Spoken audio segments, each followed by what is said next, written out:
इतकं मोठं उद्ध्वस्त फीलिंग का आहे? या प्रश्नाचंही उत्तर तू स्वतःला दिलं पाहिजेस, नाही का? हो.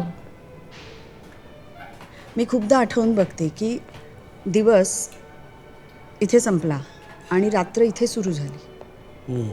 तो क्षण जसा जसा सापडत नाही ना, तसं नातं इथपर्यंत होतं आणि इथून पुढे ते अस्पष्ट व्हायला लागलं. ते समजलंच नाही. पण जे टिकत नाही ते अशाश्वतच असतं, नसतंच ते आपलं. असंच सांगते मी स्वतःला.